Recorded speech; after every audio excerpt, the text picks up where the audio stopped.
ओम शांति। आज के बाबा 10-9-2020 मुरली। आज के मुरलीते बाबा विशेष बोलेছেন। सारा मुरलीते बाबा आज के बार बार একটা কথা বলেছেন যে তোমাদের আত্মরূপী ব্যাটারি এখন ডিসচার্জ হয়ে গেছে। বাবা হচ্ছেন সুপার পাওয়ার।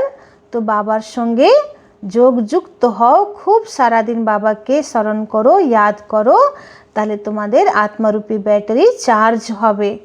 তারপরে বাবা বলেছেন যে তোমাদের সত্যের নৌকাকে অনেকেরা ডুবোনো বা হিলানোর চেষ্টা করবে, কিন্তু তোমরা ভয় পাবে না, কারণ আজকে দুনিয়াতে নিজেকে যারা ভগবান বলে এরকম অনেক গুরু গোসাই বেরিয়ে গেছেন, বা বিভিন্ন রকম ঋদ্ধি সিদ্ধি তন্ত্র মন্ত্রের শক্তি দ্বারা নিজের বিভিন্ন রকম চমৎকার দেখে তারা মানুষকে আকর্ষণ করছে।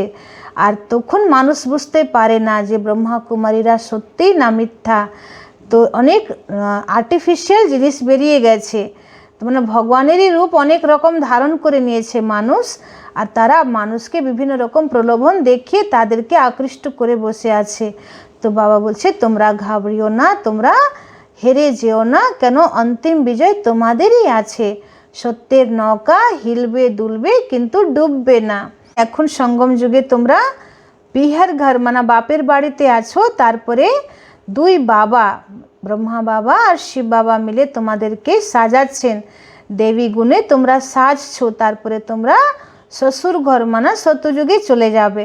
তো নিজেকে চেক করো যে আমাদের মধ্যে সমস্ত দেবী গুণ এসেছে, আমরা আমাদের দ্বারা কোনো বিকর্ম হচ্ছে না তো, আমরা কাউকে দুঃখ দিচ্ছি না তো।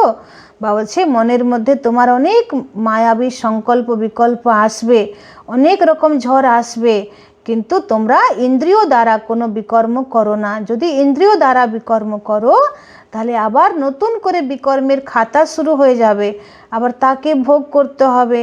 তো এইসব চক্করে যাও না, বারবার নিজেকে চেক করো যে আমার দ্বারা কোনো বিকর্ম হচ্ছে না তো, আর সমস্ত দেবী গুণে সম্পন্ন হও। এবার চলুন আমরা বাবার মুরলি বিস্তারিতভাবে শুনব। मीठे बच्चे, बाप आए हैं तुम्हारी बैटरी चार्ज करने। जितना तुम याद में रहेंगे तुम्हारी बैटरी चार्ज होती रहेगी।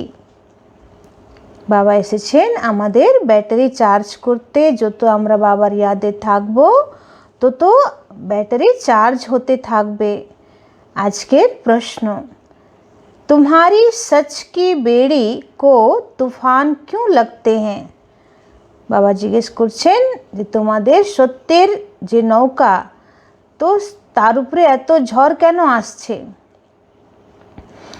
উত্তরে বলছেন বাবা, क्योंकि इस समय आर्टिफिशियल बहुत निकल पड़े हैं। कोई अपने को भगवान कहते, कोई रिद्धि सिद्धि दिखाते हैं, इसलिए मनुष्य सच को परख नहीं सकते। বাবা বলছেন যে এখন অনেক আর্টিফিশিয়াল সংস্থা বেরিয়ে গেছে, তাদের মধ্যে নিজেকে কেউ ভগবান বলছে, কেউ বিভিন্ন রকম ঋদ্ধি সিদ্ধি তন্ত্রমন্ত্রের শক্তি প্রয়োগ করছে। এই জন্যে মানুষ বিভ্রান্ত হয়ে যাচ্ছে যে আসল কে আর ভুল কোনটা। सच की बेड़ी को हिलाने की कोशिश करते हैं, আমাদের সত্যের নৌকাকে তারা ডুবানোর চেষ্টা করছে। परंतु तुम जानते हो कि हमारी सच की नाव कभी डूब नहीं सकती। বলছে তোমরা জানো যে আমাদের সত্যের নৌকা কখনো ডুবতে পারে না।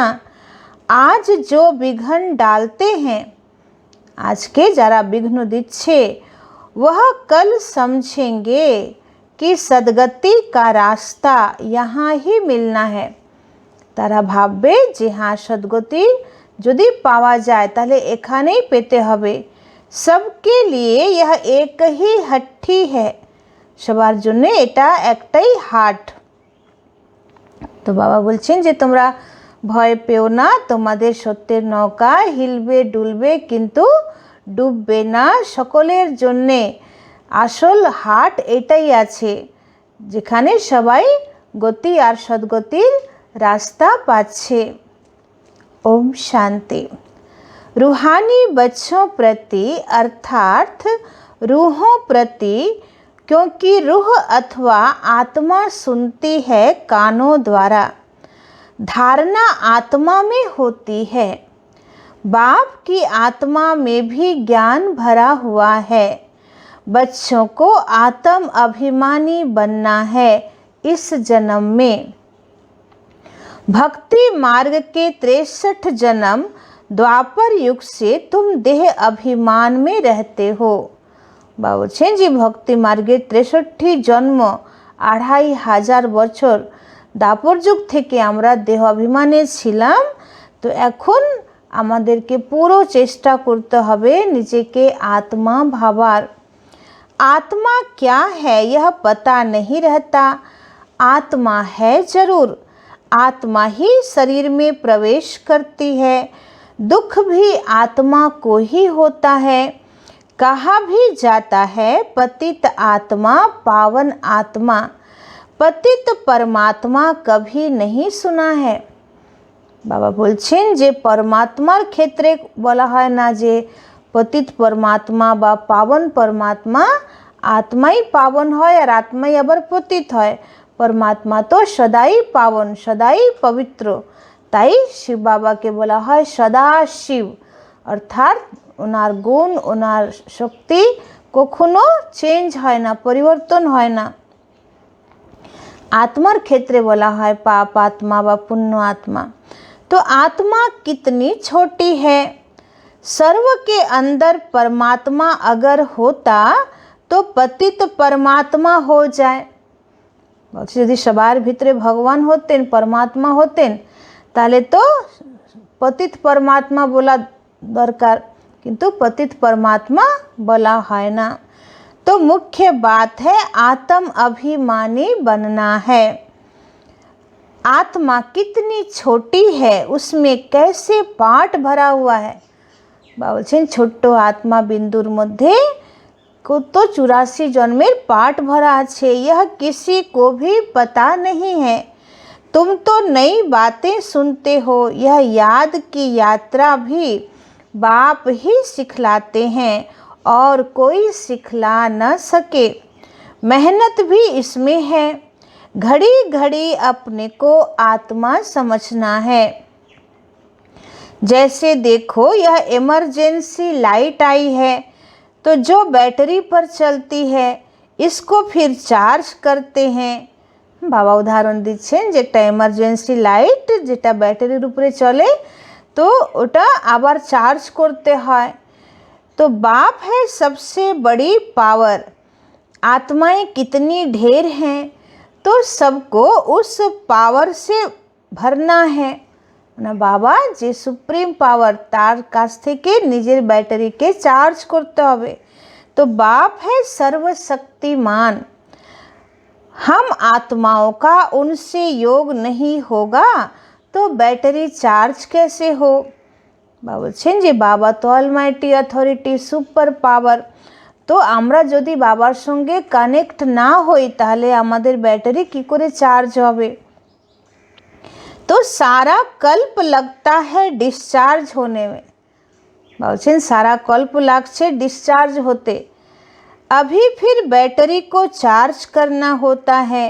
बच्चे समझते हैं हमारी बैटरी डिस्चार्ज हो गई है, अब फिर चार्ज करनी है। कैसे। बाबा कहते हैं मेरे से योग लगाओ। यह तो बहुत सहज समझने की बात है।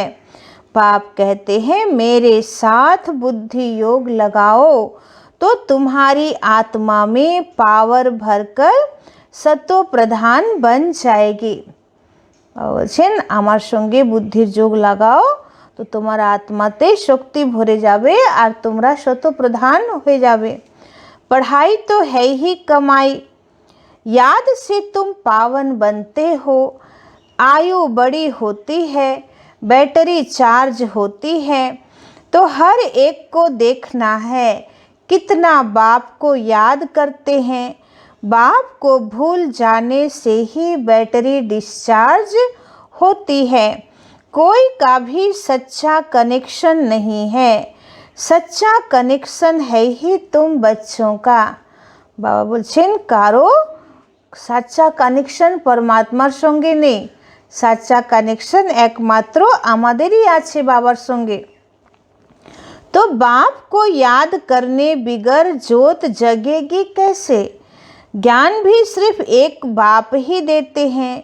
तुम जानते हो ज्ञान है दिन और भक्ति है रात। ज्ञान होच्छे दिन और भक्ति होच्छे रात। फिर रात से होता है वैराग्य, फिर दिन शुरू होता है। बाप कहते हैं रात को भूलो, अब दिन को याद करो। দাপর কোলে রাতে আমরা বাবাকে ভুলে গেছিলাম, আর এখন দিন এসেছে, মানে বাবাকে याद করতে হবে, ভোর এসেছে। स्वर्ग है दिन और नरक है रात। तुम बच्चे अब चैतन्य में हो। यह शरीर तो विनाशी है, मिट्टी का बनता है, मिट्टी में मिल जाता है। आत्मा तो अविनाशी है ना, बाकी बैटरी डिस्चार्ज होती है। अभी तुम कितने समझदार बनते हो। बाबा বলছেন যে এই যে শরীরটায় দেহটা এটা তো পুরো মাটির একটা কায়া, আবার আত্মা যে দেহ ছেড়ে দেয় তো এই মাটির কায়া পুরো মাটিতেই মিশে যায়। तो आत्मा तो अविनाशी है, अभी तुम कितने समझदार बनते हो। तुम्हारी बुद्धि चली जाती है घर में, वहाँ से हम आए हैं। यहाँ सूक्ष्म वतन का तो मालूम पड़ गया ना। वहाँ चार भुजाएं विष्णु की दिखाते हैं, यहाँ तो चार भुजा होती नहीं। यह किसी को भी बुद्धि में नहीं आएगा कि ब्रह्मा सरस्वती ही फिर लक्ष्मी नारायण बनते हैं। बाबा বলছেন যে দুনিয়াতে এটা কেউ জানে না যে ব্রহ্মা সরস্বতী सत्ययुगे गए लक्ष्मी नारायण होच्छेन।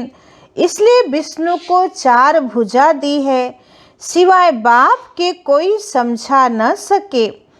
आत्मा में ही संस्कार भरते हैं, आत्मा ही तमो प्रधान से फिर सतो प्रधान बनती है। आत्माएं ही बाप को पुकारती हैं, ओ बाबा हम डिस्चार्ज हो गए हैं, अब आप आओ, हमको चार्ज होना है। बाबा বলছেন যে आत्माई बाबा के डाके, बाबा एसो आमादेर आत्मरूपी बैटरी के चार्ज करो। तो अब बाप कहते हैं जितना याद करेंगे उतना ताकत आएगी। बाप से बहुत लव होना चाहिए। बाबा हम आपके हैं, आपके साथ ही घर जाने वाले हैं। बाबा के बोलो बाबा जे आमरा तो আপনারই এবং আপনার সঙ্গেই আমরা বাড়ি ফিরে যাব। तो जैसे पीहर घर से ससुर घर वाले ले जाते हैं ना। বাবা বলছেন যেমন বাপের বাড়ি থেকে শ্বশুর বাড়ি থেকে কেউ আসে, বাপের বাড়িতে কন্যা থাকে তো তাকে নিয়ে যায়। तो यहाँ तुमको दो बाप मिले हैं श्रृंगार कराने वाले। সেখানে দুটো বাবা তোমার সামনে আছে তোমাকে সাজানোর জন্যে। श्रृंगार भी अच्छा चाहिए, अर्थात सर्वगुण संपन्न बनना है।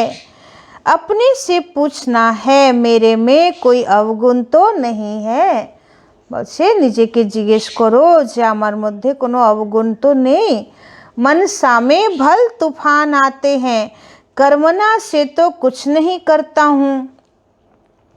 বাবা বলছেন যে চেক করো যে মনের মধ্যে হয়তো মায়ার অনেক ঝড় আসছে, নানান রকম উল্টো পাল্টা সংকল্প বিকল্প আসছে, কিন্তু কর্মের দ্বারা কিছু করো না, ইন্দ্রিয় দ্বারা কিছু করো না, নালে সেটাই পাপের খাতায় চলে যাবে, আবার বিকর্ম হবে, আবার সেই বিকর্মের ফল ভোগ করতে হবে।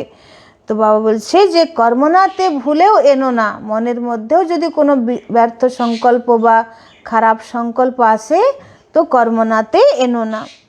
किसी को दुख तो नहीं देता हूँ, बाप है दुख हरता सुख करता। हम भी सबको सुख का रास्ता बताते हैं, तो बाबा बहुत युक्तियाँ बतलाते रहते हैं।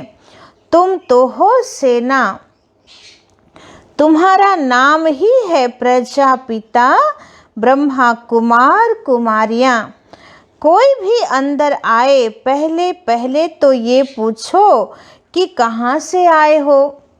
बाबा বলছে কেউ যদি সেন্টারে আসে তাহলে তাকে জিজ্ঞেস করো যে কোথায় থেকে এসেছো, किसके पास आए हो। कहेंगे हम बीके के पास आए हैं। अच्छा बताओ ब्रह्मा कौन है। प्रजापिता ब्रह्मा का नाम कभी सुना है। তো বাবা বলছেন যে তাদেরকে জিজ্ঞেস করো যে বলো ব্রহ্মাকে জানো বা প্রজাপিতা ব্রহ্মার নাম শুনেছো। हाँ प्रजापिता के तुम भी बच्चे हो। प्रजा तो सब हो गए ना, तुम्हारा बाप है, तुम सिर्फ जानते नहीं हो। তাদেরকে বলতে হবে যে ব্রহ্মাও তোমার আদি পিতা, সমস্ত মনুষ্য সৃষ্টির আদি পিতা তো ব্রহ্মাই আছে, কিন্তু তোমরা জানো না। ब्रह्मा भी जरूर किसी का बच्चा होगा। ब्रह्मा कार सन्तान, तो ब्रह्मा बाबा होच्छेन शिव बाबार सन्तान। तो उनके बाप का कोई शरीर तो देखने में नहीं आता। तो ब्रह्मार जे पिता से तो निराकार, तो तार तो दैहिक आकृति नहीं, एजन्य ताके देखा जाए ना। एजन्य मानुष ब्रह्मा विष्णु शंकरकेई महान भेबे नियेछे आर शिवेर परिचय केउई जाने ना। तो ब्रह्मा विष्णु शंकर इन तीनों के ऊपर हैं शिव बाबा। त्रिमूर्ति शिव कहा जाता है तीनों का रचयिता। बाबा बोलছেন যে त्रिमूर्ति शिव मानेই হচ্ছে ब्रह्मा विष्णु और शंकरेरो रचयिता। ऊपर में एक शिव बाबा, फिर हैं तीन। সবার উপরে এক শিব বাবা বিন্দু, তারপরে হচ্ছে ব্রহ্মা বিষ্ণু শঙ্কর, এভাবে পুরো একটা সিজরা বানানো আছে, মানে সবার উপরে হেডকে, তারপরে ব্রহ্মা বিষ্ণু শঙ্কর, তারপরে রাধা কৃষ্ণ লক্ষ্মী নারায়ণ, এরকম বাবা বলছে পুরো সিজরা বানানো আছে। तो बाप ब्रह्मा का बाप जरूर भगवान ही होगा, वह है आत्माओं का पिता। अच्छा फिर ब्रह्मा कहाँ से आया। बाप कहते हैं मैं इनमें प्रवेश कर इनका नाम रखता हूँ ब्रह्मा। तो এবার প্রশ্ন আসছে যে নিরাকার পরমাত্মা থেকে সাকার ব্রহ্মা কি করে জন্ম নিল। তো বাবা বলছে যে এই সৃষ্টি তো অনাদি অবিনাশী, এটা না যে সৃষ্টি থেকে মনুষ্য জাতি সব সময়ের জন্য পুরোই লুপ্ত হয়ে গেছিল আবার নতুন করে তৈরি হলো, সেটা না। তো বাবা বলছে যে মনুষ্য সৃষ্টির মধ্যেই যে দাদা লেখরাজের আত্মা, যে নারায়ণেরই 84 জন্মের পরে এক সাধারণ রূপে জন্ম নিচ্ছে, তার শরীরে প্রবেশ করে আমি তারই নাম আবার ব্রহ্মা রাখছি। तो बाबा बोलছেন बाप कहते मैं इनमें प्रवेश कर इनका नाम रखता हूँ ब्रह्मा। तुम बच्चों के नाम रखे तो इनका भी नाम रखा ब्रह्मा। कहते हैं यह मेरा दिव्य अलौकिक जन्म है। শিব বাবা ব্রহ্মা বাবার মধ্যে যখন প্রবেশ করছেন তো ওনার এটা আশা, মানে ব্রহ্মার শরীরে আসা, এটাই হচ্ছে শিব বাবার দিব্য অলৌকিক জন্ম। এই জন্যে গীতাতে বলা আছে যে আমি তোমার সদৃশ্য জন্ম নিই না, আমার জন্ম ও কর্তব্য দিব্য আর অলৌকিক। तुम बच्चों को तो एडाप्ट करता हूँ, बाकी इनमें प्रवेश करता हूँ, फिर तुमको सुनाता हूँ, इसलिए यह हो गए बाप दादा। ब्रह्मा बाबार मध्य प्रवेश करे ওনাকে এডাপ্ট করছেন আর আমাদেরকে জ্ঞান দিয়ে আমাদের দিব্য জন্ম দিচ্ছেন। तो जिसमें प्रवेश किया उनकी आत्मा तो है ना, उनके बाजू में आकर बैठता हूँ। दो आत्माओं का पाठ तो यहाँ बहुत चलता है। आत्मा को बुलाते हैं तो आत्मा कहाँ आकर बैठेगी, जरूर ब्राह्मण के बाजू में आकर बैठेगी ना। বলছেন ভারতবর্ষে যারা প্ল্যানচেট করে বা যারা কোনো ব্রাহ্মণের মধ্যে কোনো পিতৃ আত্মাকে বা পূর্বপুরুষ আত্মাকে যারা আবাহন করে ডাকে, তো ওই আত্মা যদি কারো শরীরে আসে তাহলে কোথায় বসবে। আগে থেকে তো ওই শরীরে একটা আত্মা আছে, তাহলে যে পিতৃ আত্মা আসলো বা যাকে প্ল্যানচেট করা হচ্ছে সেই আত্মা যদি আসে তাহলে সে কোথায় বসবে। তো যার শরীরে এসেছে তার বাজুতে বসে ও কথা বলে। তো ঠিক সেরকম আমিও ব্রহ্মার শরীরে আসছি, আর ব্রহ্মার আত্মা যেখানে বসে আছে একদম তার পাশে বসে আমি তোমাদেরকে জ্ঞান দিচ্ছি। মানে একটা সিটে দুটো ড্রাইভার বসে আছে। তো মস্তিষ্কে যেখানে আত্মার স্থান, যেটাকে বলা হয় হাইপোথ্যালামাস, তো সেই হাইপোথ্যালামাস যে super sensitive area of the brain, মানে ব্রেন মস্তিষ্কের সব থেকে সেন্সিটিভ এরিয়া, যেখানে আত্মা থাকে তার পাশেই ব্রহ্মা বাবার আত্মার পাশেই এসে শিব বাবা বসছেন, আর উনি এই দৃষ্টি দ্বারা দেখছেন, মুখ দ্বারা আমাদেরকে জ্ঞান দিচ্ছেন।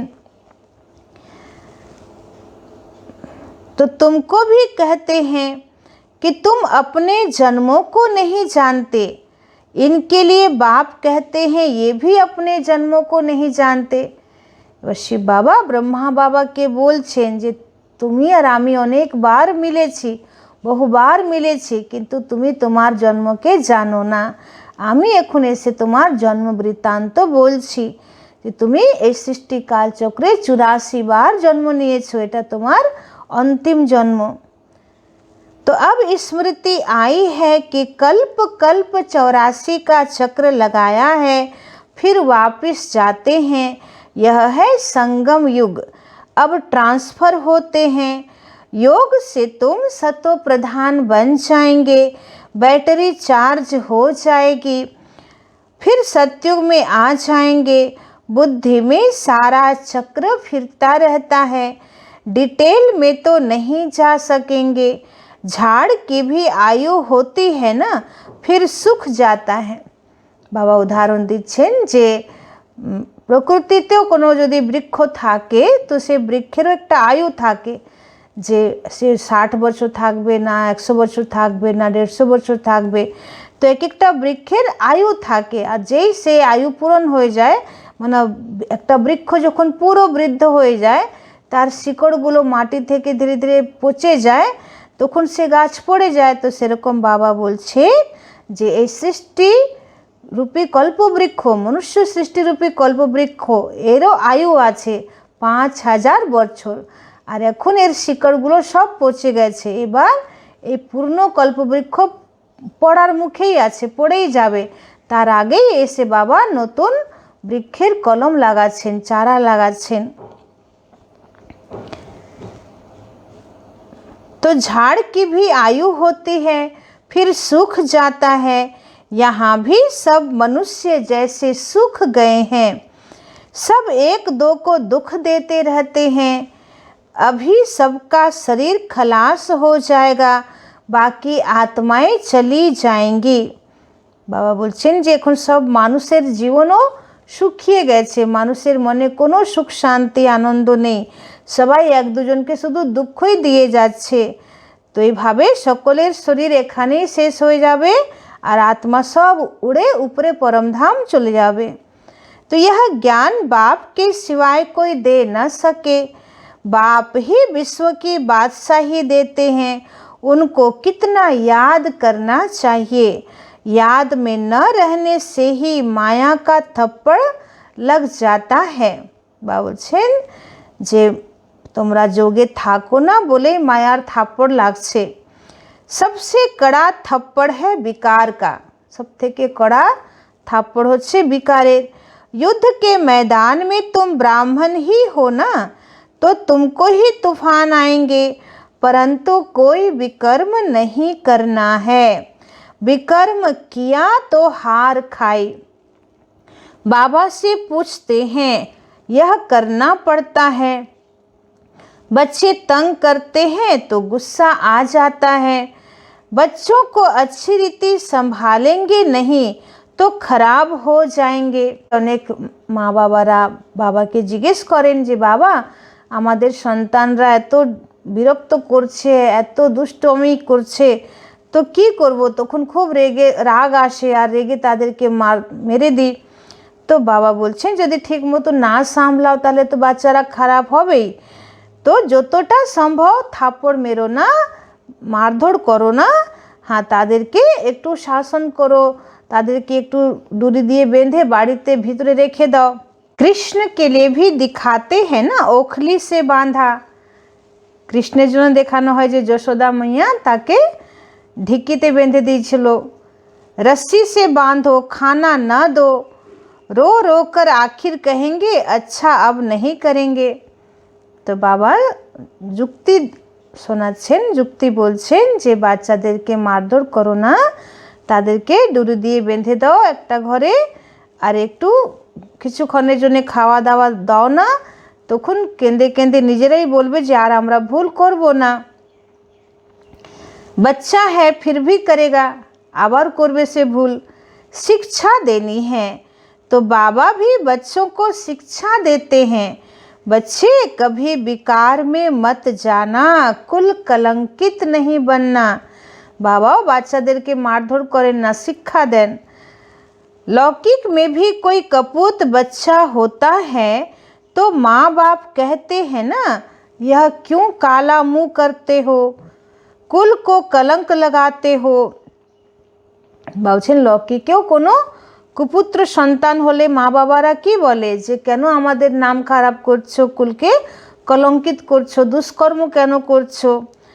তো হার জিত, जीत हार होते होते आखिरीन जीत हो जाएगी।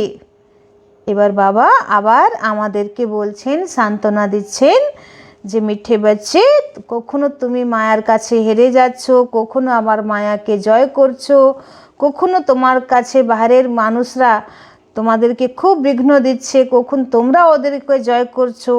তো এইভাবে হার জিত, জিত হার এসব হতে হতে শেষে তোমাদের জয় হবেই।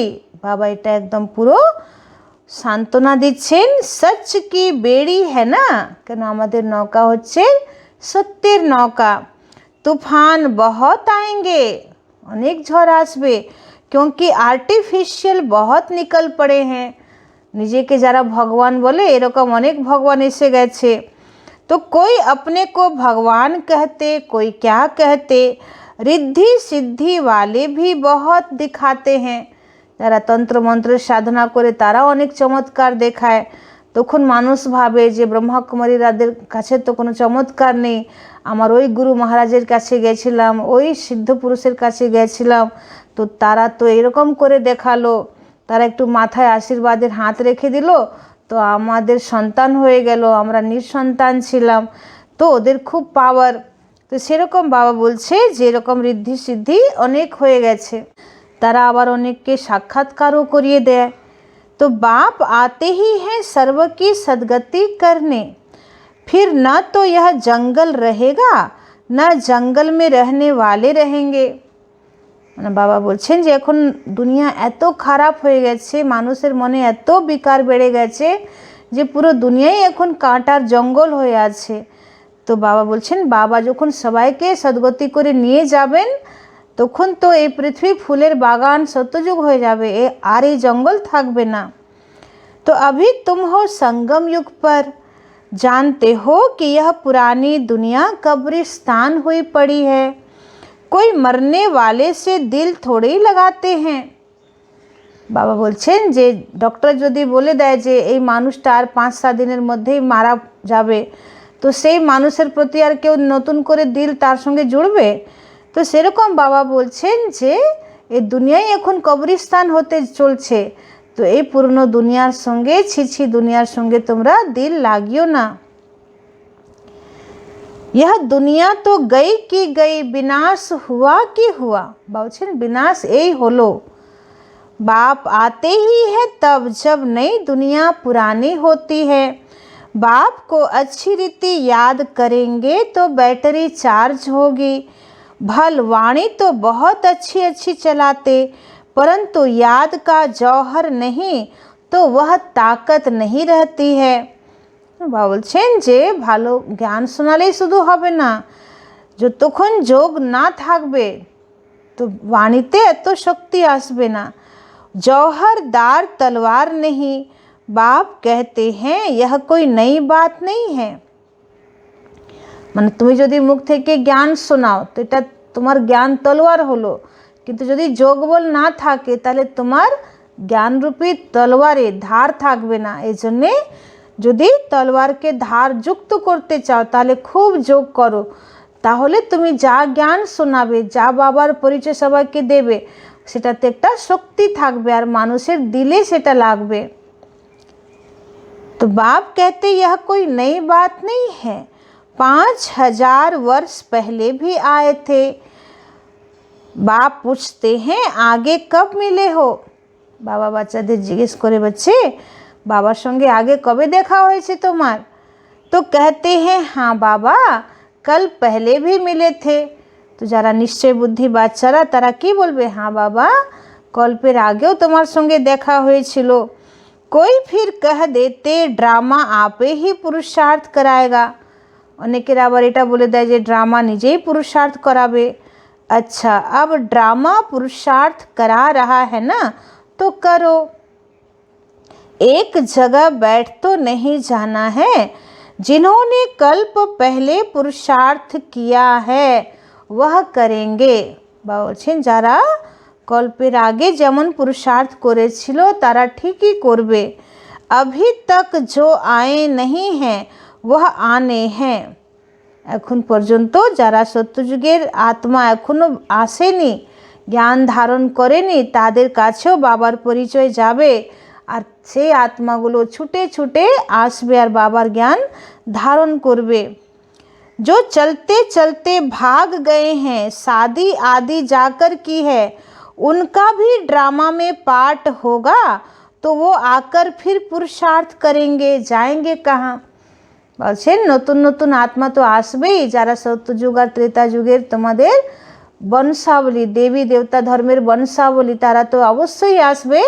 আর যারা মাঝে বাবার হাত ছেড়ে চলে গেছে, বিকারি দুনিয়াতে বিয়ে থা করে নিয়েছে, তারাও আবার ফিরে আসবে আর পুরুষার্থ করতে লাগবে। কেন? সবার আসল হাট তো এটাই আছে। तो बाप के पास ही सबको पूंछ लटकाना पड़ेगा। মানে বাবার সাচ্চা দরবারেই সবাইকে আসতে হবে। लिखा हुआ है ना भीष्म पितामह आदि भी अंत में आते हैं। তো বাবা বলছেন যে শুধু যারা হারানো বাচ্চা শুধু তারাই আসবে না, এই সাধু সন্ন্যাসী ঋষি মুনি বড় বড় মহামণ্ডলেশ্বর এইসব ভীষ্ম পিতামহ এরাও আসবে। अभी तो कितना घमंड है, फिर वह घमंड उन्हों का पूरा हो जाएगा। সে এখন এত অহংকার ওদের, নিজের জ্ঞান বেদ শাস্ত্র জানার বিভিন্ন এত শিষ্য আছে, সেই সব গদ্দি ছাড়তে চাইছে না, কিন্তু সব অহংকার তাদের চুরমার হয়ে যাবে আর সবাই তোমাদের জ্ঞানের কাছে নতমস্তক হয়ে যাবে। तुम भी हर 5000 वर्ष के बाद पाठ बजाते हो, राजाई लेते हो, गंवाते हो, दिन प्रतिदिन सेंटर्स बढ़ते जाते हैं। भारतवासी जो खास देवी देवताओं के पुजारी हैं उनको समझाना है। सतयुग में देवी देवता धर्म था तो उनकी पूजा करते हैं। क्रिश्चियन लोग क्राइस्ट की महिमा करते हैं, हम आदि सनातन देवी देवता धर्म की महिमा करते हैं। বলছে যে ধর্মে থাকবে সে তার নিজের ধর্মেরই মহিমা করবে। তো খ্রিস্টানরা ক্রাইস্টের মহিমা করে আর আমরা করব আদি সনাতন দেবী দেবতা ধর্মের মহিমা। वह किसने स्थापन किया? আমরা জানি যে দেবী দেবতা ধর্ম স্থাপন কে করেছেন। वो लोग समझते हैं कृष्ण ने स्थापन किया, तब उनकी पूजा करते रहते हैं। মানুষ ভাবে যে দেবী দেবতা ধর্ম স্থাপন করেছেন কৃষ্ণ, কিন্তু কৃষ্ণ যদি দেবী দেবতা ধর্ম স্থাপন করতেন তাহলে দাপরের পরে কলিযুগ কেন আসতো, অধর্মের যুগ কেন আসতো? তো কৃষ্ণ দ্বারা কোনো ধর্ম স্থাপন হয়নি। तुम्हारे में भी नंबरवार हैं, कोई कितनी मेहनत करते, कोई कितनी करते, दिखाते हैं ना। गोवर्धन पर्वत को अंगुली पर उठा लिया। बाबा বলছেন যে শাস্ত্রে আছে যে কৃষ্ণ গোবর্ধন পর্বত মানে কলিযুগ রূপী গোবর্ধন পর্বতকে আঙ্গুলে তুলে নিয়েছে। তো সেটা হচ্ছে বাবার কাজ, এটা কৃষ্ণের কাজ না। বাবা এসে এখন এই গোবর্ধন পর্বত মানে কলিযুগ রূপী পাপের যুগের মানে পর্বতকে আঙ্গুলে তুলে নিয়েছেন বাবা। तो अभी यह है पुरानी दुनिया, सब चीज़ों से ताकत निकल गई है। এখন একদম জর্জরীভূত অবস্থাতে মানুষ পৌঁছে গেছে বা এই দুনিয়া পৌঁছে গেছে, কোনোটাতেই শক্তি নেই। सोना भी खानियों से नहीं निकलता, स्वर्ग में तो सोने के महल बनते हैं। अभी तो गवर्नमेंट तंग हो जाती है क्योंकि कर्जा देना पड़ता है। বা বলছেন এখন তো কোনো দেশের সরকারের কাছে সোনা না থাকলে অন্যের কাছ থেকে সোনা কিনতে হয়, তাহলে ধারে নিতে হয়, কত ধার হয়ে যায়। তো বাবা বলছে এইসব চক্কর সত্যযুগে থাকবে না, তোমাদের সব সোনা হীরার महलमारी থাকবে। वहाँ तो अथाह धन है, दीवारों में भी हीरे जवाहरात लगे रहते हैं, हीरों की जड़त का शौक रहता है। বলছেন এত ধন থাকবে যে দেওয়ালের মধ্যেও হিরে জওয়ারাতের সুন্দর সুন্দর ডিজাইন করা থাকবে। হিরো কি জড়ত কা শখ रहता है, মানে রাজারা খুব শৌখিন থাকবেন যে কিভাবে দেওয়ালে হিরে মুক্তোর কাজ হয়ে থাকে। वहाँ धन की कमी नहीं है, कारून का खजाना रहता है। বাবা বলছেন ওখানে ধনের তো একদমই অভাব থাকবে না, কারুনের খাজানা, মানে এত মণি মুক্ত রত্ন মাল পাওয়া যাবে। तो अल्लाह अवल दिन का एक खेल दिखाते हैं ना, বাবা বলছেন আল্লাহ আওয়াল দিনের একটা চিরাগ থাকে, তো তাকে ঘষলেই কি হয়ে যায়, যা সংকল্প করবেন তাই হয়ে যাবে। তো বাবা বলছেন সেরকম সত্যযুগে তোমরা সব কিছু পাবে। ठक्का करने से महल निकल आते हैं, तो यहाँ भी दिव्य दृष्टि मिलने से स्वर्ग में चले जाते हैं। বাবা আবার বলছেন যেমন আল্লাহ আওয়াল দিনের যে চিরাগ, ওটাকে ঘষলেই আল্লাহ আওয়াল দিন চলে আসতেন বা তাকে যা কিছু বলা হতো সে কাজ করে দিত। তো সেরকম বাবা বলছেন যে বাবা দৃষ্টি যার উপরে পড়তো সে সত্যযুগের সাক্ষাৎকার করতো এবং দেখতো যে সত্যযুগে আমরা কি কি পাবো, কি কি আমাদের মহল মাড়ি কিভাবে থাকবে, আমরা পুষ্পক রথে কীভাবে উড়বো। তো এইসব বাবা অনেক সাক্ষাৎকার করিয়েছেন বাচ্চাদেরকে। वहाँ प्रिंस प्रिंसेस के पास मुरली आदि सब चीज़ें हीरों की रहती है। সত্যযুগে রাজকুমার রাজকুমারীদের কাছে যে বাঁশি থাকবে সেটা হীরের থাকবে। यहाँ तो कोई ऐसी चीज़ पहन कर बैठे तो लूट कर ही ले जाएंगे। এখানে যদি কেউ খুব দামি দামি যদি জুয়েলারি পরে থাকে বা হীরের কিছু পরে থাকে তাহলে তো মানুষ লুটমার করেই নিয়ে যাবে। छुरा मार कर भी ले जाएंगे, মানে চাকু মেরেও নিয়ে যাবে। वहाँ यह बातें नहीं होती, সত্যযুগে सब থাকবে না। यह दुनिया ही बड़ी पुरानी गंदी है, সে মানুষ এত খারাপ হয়ে গেছে এখন। इन लक्ष्मी नारायण की दुनिया तो वाह वाह थी, বলছে সত্যযুগের দুনিয়া তো একদম वाह वाह হবে। हीरे जवाहरातों के महल थे, अकेले तो नहीं होंगे ना, उसको कहा जाता था स्वर्ग। तुम जानते हो बरोबर हम स्वर्ग के मालिक थे, हमने ये सोमनाथ का मंदिर बनाया था। यह समझते हैं हम क्या थे, फिर भक्ति मार्ग में कैसे मंदिर बनाकर पूजा की। বাবা বলছেন যে এখন ব্রহ্মা বাবাও বুঝছে যে সত্যযুগে আমি নারায়ণ রূপে কি ছিলাম, কত ধনমাল ছিল, আর তারপরে আমি দাপর যুগেও বড় বড় মন্দির বানিয়েছি। आत्मा को अपने 84 जन्मों का ज्ञान है, कितने हीरे जवाहरात थे वह सब कहाँ गए। বলছে এত হিরে জওয়াহরাত ছিল ভারতবর্ষে, সব কোথায় গেল। आहिस्ते आहिस्ते सब खलास होते गए, मुसलमान आए, इतना तो लूट कर ले गए जो कब्रों में जाकर हीरे लगाए, ताजमहल आदि बनाया। বলছেন মুসলমান ভাইরা এত লুটমার করে নিয়ে গেছে যারা নিজের কবরে হিরে লাগিয়েছে বা তাজমহল বানিয়েছে। फिर ब्रिटिश गवर्नमेंट वहाँ से खोद कर ले गई। আবার মুসলমানদের রাজত্ব গেল, তো ব্রিটিশ সরকার আসলো, আবার তারা তাদের ওই তাজমহল থেকে বা বিভিন্ন যে কবর ছিল ওখান থেকে হীরের খোদাই করে করে তারা নিয়ে নিয়েছে। তো এভাবে পুরো ভারতবর্ষের আসল সম্পদ 500 বছর মুসলমানদের এবং এই 200 বছরের ব্রিটিশ মানে अंग्रेज সরকারদের দ্বারা সব শেষ হয়ে গেছে। अभी तो कुछ भी नहीं है, भारत बिल्कुल बेघर है। भारत এখন একদম পুরো भिखारी হয়ে গেছে। कर्जा ही कर्जा लेते रहते हैं, अनाज चीनी आदि कुछ नहीं मिलता। এখন তো ডাল চাল চিনি বাবা বলছে सब কিছু মানে ধারে আসছে। अब विश्व को बदलना है, परंतु उनसे पहले आत्मा की बैटरी को सतो प्रधान बनाने के लिए चार्ज करना है। বলছেন এখন এই বিশ্বকে পরিবর্তন হতেই হবে, তার আগে তোমরা নিজের ব্যাটারিকে চার্জ করে নাও। बाप को याद जरूर करना है, बुद्धि का योग बाप के साथ हो, उनसे ही तो वर्षा मिलता है। माया की इसमें ही लड़ाई होती है। आगे इन बातों को तुम थोड़े ही समझते थे, जैसे दूसरे वैसे तुम थे। বলছে আগে এসব কথাকে তোমরাও ভালো করে বুঝতে না, এখন বুঝছো। তো जैसे दूसरे थे वैसे तुम हो। तुम अभी हो संगम युगी और सब हैं कलयुगी। বলছে তোমরা এখন संगम युगी, बाकी सबाई कलिजुगी। मनुष्य कहेंगे इन्हों को तो जो आता है सो कहते रहते हैं, लेकिन समझाने की युक्तियाँ भी होती है ना। বলছে মানুষ ভাববে যে ব্রহ্মাকুমারী যা পারছে তাই বলছে, কিন্তু বোঝানোরও যুক্তি চাই।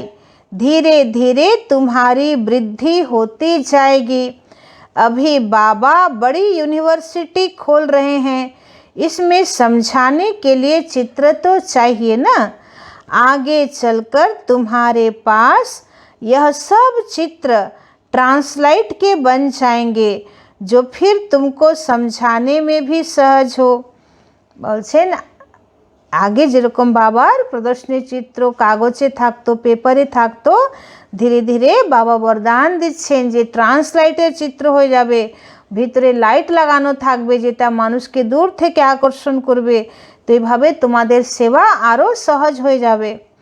तुम जानते हो हम अपनी बादशाही फिर से स्थापन कर रहे हैं, बाप की याद और ज्ञान से।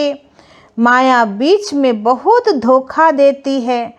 বলছে তোমরা জানছো যে আমরা বাবার ইয়াদ আর জ্ঞান বল দ্বারা নিজের বাদশাহী স্থাপন করছি, কিন্তু মায়া আমাদেরকে খুব ধোকা দেয়। बाप कहते हैं धोखे से बचते रहो, युक्तियाँ भी बतलाते रहते हैं। मुख से सिर्फ इतना बोलो कि बाप को याद करो तो तुम्हारे विकर्म विनाश होंगे। বলছেন যে মুখ থেকে শুধু এইটুকু বলো যে বাবাকে স্মরণ করো, তাহলে তোমাদের বিকর্ম বিনাশ হবে। और तुम यह लक्ष्मी नारायण बन जाएंगे। यह बैचेस आदि भगवान ने खुद बनाए हैं, तो इनका कितना कदर होना चाहिए। বলছেন বাবার ঘরে যে ব্যাচ দেওয়া হয়, এই ব্যাচ বাবার ডাইরেকশনে তৈরি হয়েছে, তো ব্যাচের কখনো অবহেলা করো না মা, ছোট করো না, ব্যাচের সম্মান রাখো। अच्छा मीठे मीठे सिखी लदे बच्चों प्रति मात पिता बाप दादा का याद प्यार और गुड मॉर्निंग। रूहानी बाप की रूहानी बच्चों को नमस्ते। हम रूहानी बच्चों की रूहानी बाप दादा को पदम गुना नमस्ते नमस्ते नमस्ते। सदा रहेंगे हंसते, बनेंगे फरिश्ते, चलेंगे परम धाम के सीधे रास्ते। शुक्रिया बाबा शुक्रिया। धारणा के लिए मुख्य सार 1 नंबर पॉइंट अच्छे, सर्व गुणों से अपना श्रृंगार करना है। बाबा बोलছেন सर्वगुण दिए निजे श्रृंगार करो। कभी किसी को दुख नहीं देना है, कोनो ব্যাপারে কাউকে দুঃখ দিও না। सबको सुख का रास्ता बताना है। 2 नंबर पॉइंट, सारी दुनिया कब्रिस्तान हुई पड़ी है, इसलिए इससे दिल नहीं लगानी है। বলছে সারা দুনিয়ায় কবরস্থান হয়ে আছি, এর থেকে আর দিল লাগিও না। स्मृति रहे कि अभी हम ट्रांसफ़र हो रहे हैं, हमें तो नई दुनिया में जाना है। সবসময় স্মৃতি রাখো যে আমরা এখন ট্রান্সফার হয়ে নতুন দুনিয়ায় যাচ্ছি।